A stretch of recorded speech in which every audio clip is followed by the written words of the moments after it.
बात करें तो इन लोगों की संख्या पूरी दुनिया में 80% है।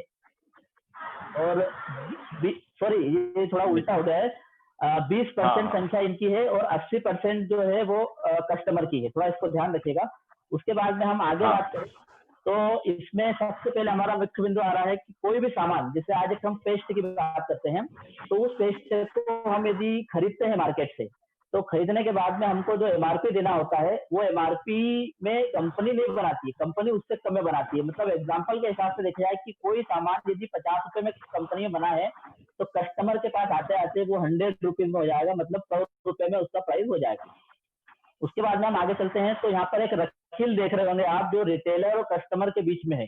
तो ये रसील लगाने का मेरा यह अभिप्राय है कि आज आप देख रहे हैं कि ये जो सिस्टम बना हुआ है इसमें जो भी 20% लोग हैं जिसको हम C&F एजेंट और होलसेलर रिटेलर बोलते हैं, इनसे बाहर है कस्टमर, मतलब ग्राहक, हम लोग इनसे पूरा बाहर है। और हम लोगों की दिनचर्या और इन लोगों की दिनचर्या में काफी अंतर आ रहा है। इसको हम बोल सकते हैं पुराना व्यवसाय। मतलब एक प्रकार से ये बहुत पुराना व्यवसाय है जो कि हमारे पीढ़ी दर पीढ़ी चलता आ रहा है। हमारे दादाजी परदादाजी ये सभी इस तरीके से इससे काम कर रहे हैं। ये होता है हमारा परंपरागत व्यवसाय, जिसको हम बोल सकते हैं ट्रेडिशनल मार्केट। ठीक है। इसके बाद में हम लोग बात करेंगे यहाँ पर डायरेक्ट सेलिंग व्यवसाय। अब हम बात करेंगे डायरेक्ट सेलिंग व्यवसाय क्या होता है। डायरेक्ट सेलिंग व्यवसाय की हम बात करें तो यहाँ पर एक कंपनी होती है, जैसे हमारी कंपनी है। दूसरा, कंपनी के बाद में डायरेक्ट हम बात करेंगे यहाँ कस्टमर की। यहाँ पर हमारे पास कोई C&F, कोई होलसेलर, कोई रिटेलर और कोई थोक दुकान वाला यहाँ पर अवेलेबल नहीं रहेगा। यहाँ डायरेक्ट कंपनी से मिलेगा कस्टमर को। और जब डायरेक्ट कंपनी से कस्टमर मिलता है तो जो 50 रुपए की चीज कंपनी बना रही है और ग्राहक को वो 110 से मिल रही है, वैसे ही यहाँ पर भी 110 में मिलेगी। लेकिन यहाँ पर ये होने वाला है कि जो 45% पैसा है जो बीच के लोगों के पास बचता है, जिनके पास ये C&F हो सकते हैं, ये होलसेलर हो सकते हैं, ये थोक व्यापारी हो सकते हैं, किराना दुकान वाले हो सकते हैं, और साथ ही साथ में हमारे पास जो विज्ञापन करने वाले 45% पैसा है कंपनी बीच में बांट देती है। तो यहाँ पर हम कस्टमर की बात करें तो कस्टमर को यह पैसा नहीं मिलता, इसको एमआरपी में माल लेना पड़ता है। तो ये जो व्यवसाय की हम बात कर रहे हैं लगभग 70 साल पुराना व्यवसाय है। आप देख रहे हैं ये पुराना, लगभग बहुत पुराना बिजनेस है और 70 साल से इसकी शुरुआत हो चुकी है डायरेक्ट सेलिंग की। डायरेक्ट सेलिंग बिजनेस जो है वो 70 साल पहले इस इंडिया में, मतलब इस धरती पे आ चुका था। लेकिन हमारे इंडिया में आने में इसमें सन 2000 के लगभग या सन 1996 के लगभग ये मार्केट में आया। और हम बात करेंगे अभी कंपनी की। अब कंपनी की बात करें तो डायरेक्ट सेलिंग में बहुत सारी कंपनियां हैं। उन कंपनियों की हम बात करेंगे तो कंपनियों में हमारी जो कंपनी है उसका नाम है RCM। तो हम हमारी कंपनी का आज परिचय की बात करेंगे। तो सबसे पहले हमारी कंपनी का परिचय की बात करें तो हमारी कंपनी का जो ओरिजिनल नेम है, यहाँ पर हम थोड़ी सी गलती करते हैं प्लान दिखाते वक्त कि हम लोगों को RCM बताते हैं कि हमारी कंपनी RCM है, हमारी कंपनी RCM है। तो मैं आपको थोड़ा सा आपको बताना चाहता हूँ कि यहाँ पर हमारी कंपनी का जो नाम है वो है Faisal shooting private limited, Bhilwara, Rajasthan. तो ये आपको परिचय देना अनिवार्य है। और ये राजस्थान की कंपनी है और 1977 से कपड़े का मार्केट कर रही है। मतलब ये कंपनी कोई आज की नहीं है, ये कंपनी कपड़े के मार्केट में सन 1977 से अपना काम कर रही है। उसके बाद में सन 2000 में इन्होंने MLM में शुरुआत की, MLM कंपनी में इसने शुरुआत की। उसके बाद हम आगे बात करें तो इसका जो ब्रांड नेम है, इसका हम ब्रांड नेम है वो है RCM। जैसे हम कभी भी किसी को प्लान दिखाते तो हम बोलते हैं हम RCM के बारे में जानकारी देने आए हैं। तो RCM हमारा एक ब्रांड नेम है। मतलब हम ब्रांड नेम की बात करें तो हमारा RCM है और कंपनी का नाम है फैशन शूटिंग प्राइवेट लिमिटेड। उसके बाद में हम बात करें तो इसके फाउंडर जो है मिस्टर त्रिलोक चंद छाबड़ा जी, TC छाबड़ा जी, जो कि आपको अभी दिखाई दे रहे होंगे। हमारे त्रिलोक चंद छाबड़ा जी, जिनकी बहुत ही बड़ी सोच के साथ में बिजनेस चालू हुआ है, क्योंकि आज इस सिस्टम को लगभग 20 साल के लगभग पूरा होने को है। और 20 साल के अंदर इस सिस्टम में कुछ ऐसे मुख्य 3 कदम उठाए हैं जिसपे ये कंपनी काम कर रही है। ये कंपनी का जो आधार है, मैंने मेरी पहली मीटिंग में आपने देखा होगा कि एक बिल्डिंग और एक झोपड़े के बारे में जिक्र किया था। तो बिल्डिंग की हम बात करें तो बिल्डिंग में जब हमको बनानी होती है 40 से 50 मंजिला, तो हमको हमारा आधार मजबूत करना होता है। तो यहाँ पर वो आधार मजबूत है। जो 20 साल हुए हैं, 20 साल में कंपनी का आधार काफी मजबूत हो चुका है। तो हम बहुत बड़ी बिल्डिंग इसमें खड़ी कर सकते हैं। तो इसमें हमारे 3 आधार पे कंपनी काम करती है, जिसमें हमारा फर्स्ट है स्वास्थ्य रक्षा। मतलब इस कंपनी का मुख्य उद्देश्य होता है कि कभी भी कोई प्रोडक्ट RCM में आता है तो उससे उसके किसी व्यक्ति का स्वास्थ्य पे कोई असर ना पड़े, स्वास्थ्य बिल्कुल अच्छा रहे, स्वास्थ्य रक्षा पे काम करती कंपनी। दूसरा होता है स्वावलंबन। आप स्वावलंबन की बात करें तो आज हम हर व्यक्ति आज जो ये समय आया है इसमें हम लोग को स्वावलंबन बनना है, हर व्यक्ति को अपना अपना कार्य करना है। तो स्वावलंबन का एक कार्य होता है इसमें। तीसरा हमारा मुख्य उद्देश्य होता है नए भारत का निर्माण, जिसमें हम लोग बात करते हैं कि हम नए भारत का निर्माण इस सिस्टम से कर सकते हैं, इस आरसीएम बिजनेस के थ्रू। हम आगे बात करते हैं जिसमें हमारा तीसरा पॉइंट है वो है प्रोडक्ट की जानकारी। अब किसी व्यक्ति को हम यदि आरसीएम का प्लान दिखा रहे हैं तो इसमें प्रोडक्ट की जानकारी अवश्य देना है, क्योंकि बिना प्रोडक्ट की जानकारी दिए हो सकता है कि वो व्यक्ति प्लान तो समझ जाए, लेकिन प्रोडक्ट की क्वालिटी और प्रोडक्ट में क्या क्या गुण है उसके बारे में हमको जानकारी अवश्य देना होता है। जिसमें हम सबसे पहले बात कर सकते हैं कि हमारे पास जो प्रोडक्ट है वो थोड़े से नहीं है, हमारे पास गुड मॉर्निंग से लेके गुड नाइट तक के सारे प्रोडक्ट अवेलेबल है। आप देख रहे हैं यहाँ पर बहुत सारे प्रोडक्ट हमारे पास अवेलेबल है, जिसको हम बोल सकते हैं गुड मॉर्निंग से गुड नाइट तक के सारे प्रोडक्ट। आप सुबह से उठते हैं तो हमारे पास पेस्ट है, चाय पत्ती है, नमक है, कपड़ा है, सर्फ है, साबुन है, ये सारी चीजें हमारे पास में अवेलेबल है। ये आप सामने वाले को बता सकते हैं। उसके बाद में हमारा जो दूसरा ये पॉइंट होता है वो होता है हम बात कर सकते हैं कुछ प्रोडक्ट के बारे में। जब भी हम किसी को प्लान दिखाएं तो कुछ प्रोडक्ट की चर्चा जरूर अवश्य करें। जैसे हम चाय पत्ती की बात करते हैं तो हमारी चाय पत्ती मार्केट से काफी रेट में कम है, और ये मार्केट से काफी रेट में कम है। और ये आदमी क्यों ले, मतलब कोई भी व्यक्ति कस्टमर है वो आरसीएम की चाय पत्ती क्यों ले, वो तो मार्केट की खाई है, लेकिन आरसीएम की चाय पत्ती इसलिए ले क्योंकि इसकी जानकारी आपको लेना पड़ती है। चाय पत्ती कोयले के रोलर बनाई जाती है जिससे गैस की प्रॉब्लम नहीं होगी चाय से, तो इसकी हमको जानकारी रखना है। दूसरा यदि हम कोई करते हैं तो राइजन ऑयल की हमको थोड़ी जानकारी रखना है, जिसमें हम देखते हैं कि ओरिजिनल कंटेंट जो होता है वो दुनिया में कोई भी कंपनी नहीं दे रही है, जो आरसीएम भी दे रही है। पैटर्न है 1400 mg ओरिजिनल के साथ में, और दूसरी कंपनी यदि कोई 1400 mg भी दे रही है तो इसमें पैटर्न नहीं है, वो कभी भी बंद हो जाएगी। उसके बाद में राइजन के बाद में हम लोग कुछ प्रोडक्ट है जैसे कोकोनट ऑयल के बारे में बात कर सकते हैं। कोकोनट ऑयल जो हमारा है वो इडेबल ऑयल है, खाने योग्य है।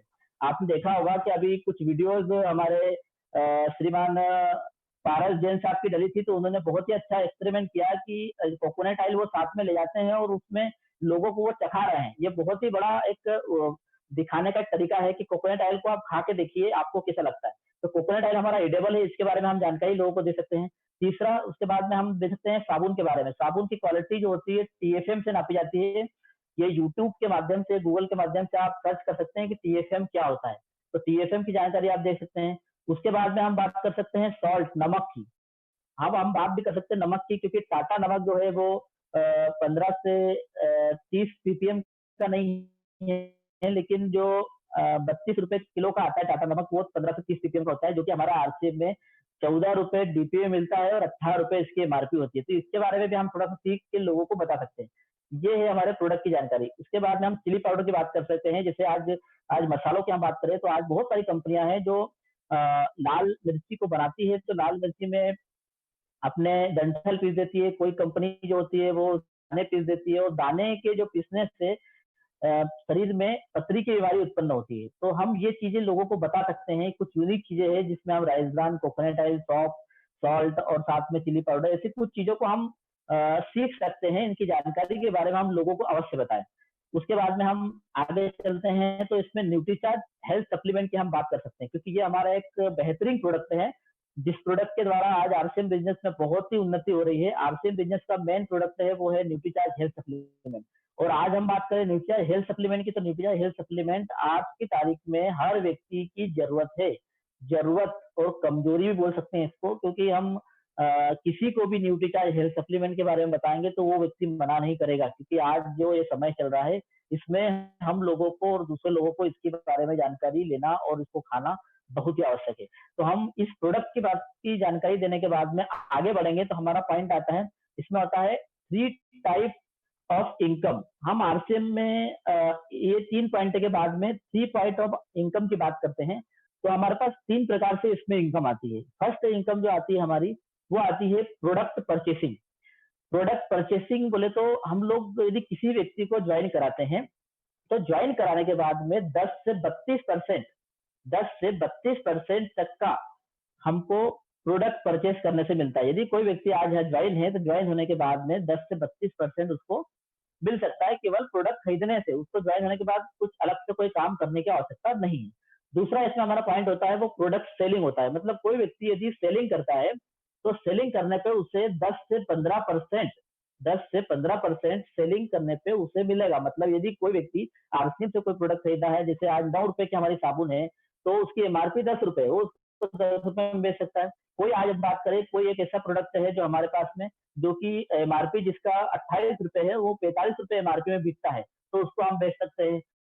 कोई ऐसे प्रोडक्ट है जो कि एमआरपी से डीपी है कम, तो उस डीपी में लेकर हम एमआरपी में बेच सकते हैं। अब ये दो जो काम है जिसको हम बोल सकते हैं प्रोडक्ट परचेसिंग एंड साथ में प्रोडक्ट सेलिंग, इन दोनों कामों के लिए किसी भी व्यक्ति को कोई भी ज्यादा वर्किंग करने की आवश्यकता नहीं, केवल केवल ज्वाइन करना है और 10 से 32% उसको प्रोडक्ट खरीदने से मिलेगा, और उसको प्रोडक्ट यदि वो बेचता है तो 10 से 15% उसको अलग से मिलेगा।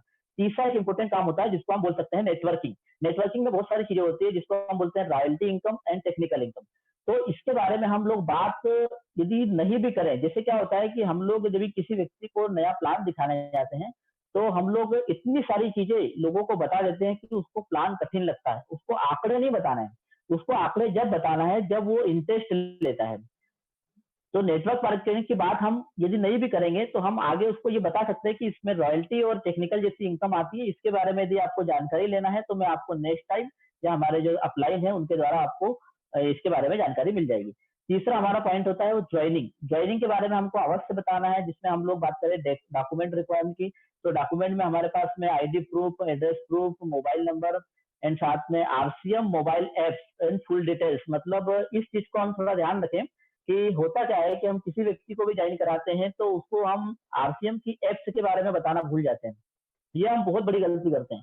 होगा क्या कि आपकी जब बहुत बड़ी टीम होगी, तो फिर कुछ दिन बाद में जब वो ज्वाइनिंग डाल रहा होगा तो वो फिर आपको फोन करेगा, सर वो आपने ज्वाइनिंग डालना है मुझे, तो आप ये डॉक्यूमेंट ले लीजिए और ज्वाइनिंग डाल दीजिए।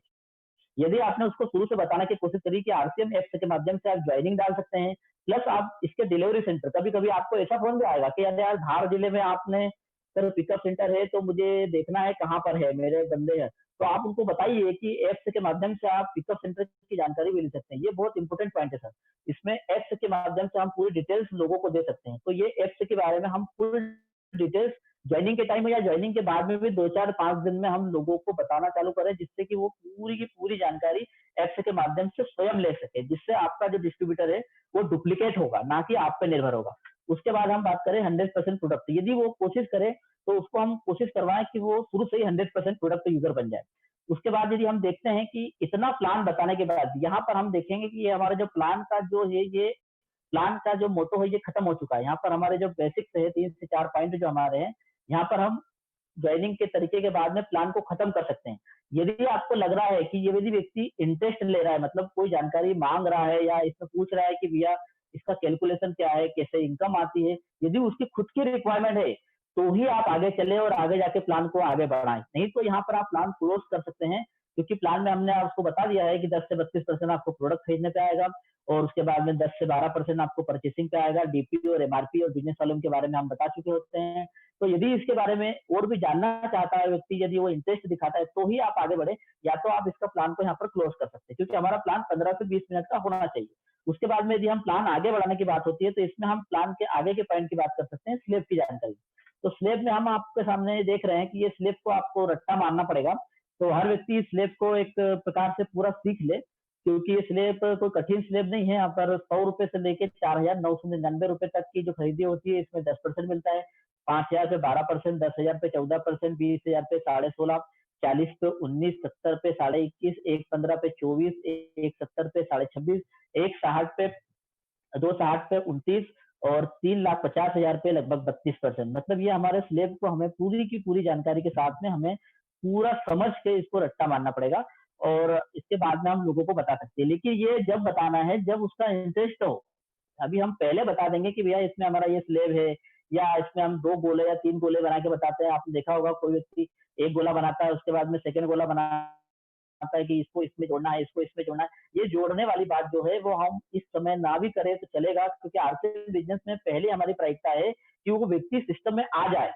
आने के बाद में हम उसको पहले प्रोडक्ट यूज कराएं, और प्रोडक्ट यूज करने के बाद में हम सारी जानकारी उसको धीरे धीरे दे सकते हैं। तो यहाँ पर हम बात करते हैं इस स्लेब की जानकारी के बाद में। उसके बाद में हमारा जो पॉइंट है वो एग्जाम्पल के थ्रू हम स्लेब की जानकारी दे सकते हैं। जैसे आप यहाँ देख रहे हैं, यहाँ पर एक उदाहरण दिया हुआ है, या तो आप इस उदाहरण को पूरे नेट से निकाल सकते हैं या आप खुद भी बना सकते हैं कि हमारा टोटल बिजनेस जो होता है 1,15,000 का, हमारा एक लेग का 80,000 होता है, दूसरी लेग में हमारा 33,000 का बिजनेस होता है और हमारा जो खुद का परचेसिंग होता है 2,000 का होता है। तो हमारा टोटल 1,15,000 पे कंपनी साढ़े 24% सोई देती है, तो उसमें 27,600 रुपये होते हैं। उसमें से हमारा ग्रुप ए का बिजनेस 80,000 साढ़े 21% के हिसाब से 17,200 घटेगा। बी का इसमें 33,000 के हिसाब से साढ़े 16% घटेगा, 5,445 रुपए का। तो हमारा टोटल नेट कमीशन जो बनेगा वो 4,955 रुपए। ये एक एग्जाम्पल दे सकते हैं। दूसरा भी आप एग्जाम्पल दे सकते हैं कि बिजनेस की स्थिति के हिसाब से आपकी जैसे कि 1,15,000 है और ये सारे बिजनेस और भी बहुत सारे ऐसे उदाहरण हैं, उसके बारे में आप जानकारी दे सकते हैं। और इन जानकारियों को देने के बाद में आप व्यक्ति से आप उसकी राय ले सकते हैं, ये सारी चीजें कर सकते हैं। तो हमारे प्लान में हमारा 15 से 20 मिनट का प्लान होना चाहिए और मोटिवेशन इसमें बिल्कुल भी नहीं होना है। बहुत सारी चीजें इसमें हैं बताने लायक उसमें, और मोटिवेशन के साथ साथ इसमें मोटिवेशन आप बाद में कर सकते हैं। बिजनेस की बहुत सारी चीजें हैं, बहुत सारी जानकारियां हैं जिसे हम कुछ कहानी के माध्यम से बता सकते हैं, वो आप मार्केटिंग प्लान के बाद में बता सकते हैं। और ये सारी जानकारी देने के बाद में आप प्लान को क्लोज कर सकते हैं। तो आपने यहाँ पर देखा है कि ये जो प्लान मैंने बताया है, इस प्लान में लगभग 15 से 15 एक मिनट के लगभग लग रहा होगा। तो इस प्लान को आपको लगभग 15 से 20 मिनट ही बताना है। और आपने मेरे को सुना और ये प्लान आपने देखा, और मैं आप सभी लोगों से बहुत-बहुत प्रेरित हूँ कि आज इतने सारे लोग मुझे लाइव सुन रहे हैं और मेरे प्लान को देख रहे हैं। और मैं आप सभी लोगों से एक निवेदन और करना चाहता हूँ कि अभी हम लोगों ने एक जो मीडिया है, मीडिया को हमारा एक बहुत बड़ा साधन बनाना है। आप देख रहे हैं कि आज जितने भी लोग आज हैं इस सिस्टम के माध्यम से, या हम लोग जो जूम के माध्यम से मीटिंग कर रहे हैं, तो जूम के माध्यम से मीटिंग करने में हम लोगों को देखा जा रहा है कि हम लोगों का मीडिया का बहुत ही अच्छा सहारा मिला है। तो हम लोगों को हमारी टीम में जूम के माध्यम से लोगों को बिठाना है, क्योंकि जब तक हम जूम के माध्यम से लोगों को नहीं बिठाएंगे तो हमारा बिजनेस डुप्लीकेट अभी नहीं होगा। तो हमको जूम से माध्यम से लोगों को प्लान दिखवाना है। 4 बजे से प्रोग्राम होता है यूट्यूब चैनल पर, उसको दिखाना है। साथ ही साथ में हमें सारी जानकारी यूट्यूब और जूम के माध्यम से हम लोगों को दे सकते हैं। और मेरी जानकारी थोड़ा सा देता हूँ कि मेरा अभी एक यूट्यूब चैनल मैंने स्टार्ट किया है। यदि किसी व्यक्ति को और भी इसमें डिटेल्स चाहिए, क्योंकि मैं धीरे धीरे इसमें प्रयत्न कर रहा हूँ कि मैं इसमें मार्केटिंग प्लान अच्छे से अच्छा दिखा के एक वीडियो डालूं। साथ ही साथ में हम जो फील्ड वर्क करते हैं और साथ ही साथ में हम लोग जो वर्किंग करते हैं, तो इसमें कौन कौन सी वर्किंग कैसे कैसे करना है, हमको किस तरीके से हमारे प्लान को आगे बढ़ाना है, किस तरीके से डेप्थ बाय डेप्थ हमें काम करना है, हमारा नेटवर्क कैसे बनाना है, ये अलग अलग चैप्टर होते हैं। तो उन चैप्टरों पे हम एक अच्छी अच्छी मीटिंगें रखेंगे और उन मीटिंगों को रिकॉर्ड करके यूट्यूब चैनल पे डालेंगे। तो आप लोगों से निवेदन है कि यदि आप यूट्यूब चलाते हैं तो आप मेरा योगेश मालाकार के नाम से यूट्यूब चैनल है, इसको सर्च करके इसको आप देख सकते हैं और इसमें बहुत सारी नॉलेज की चीजें भी आपको मिलेगी। आरसीएम के अलावा भी आपको ऐसी चीजें मिलेगी जिसमें आप आपके बिजनेस को बढ़ाने के लिए बहुत बड़ा कार्य कर सकते हैं। तो सर ने जैसे मुझे कहा था कि आज हम 15 से 20 मिनट का आपका टाइम रहेगा, तो खान साहब से मैं निवेदन करूंगा कि मेरा जो टाइम है वो खत्म हो चुका है, तो आप आगे संभाले। जय आरसीएम, सभी को बहुत बहुत धन्यवाद। हाँ, हेलो, जय आरसीएम योगेश जी, बहुत बहुत धन्यवाद आपको। जय आरसीएम सर, जय आरसीएम। बहुत बढ़िया आपने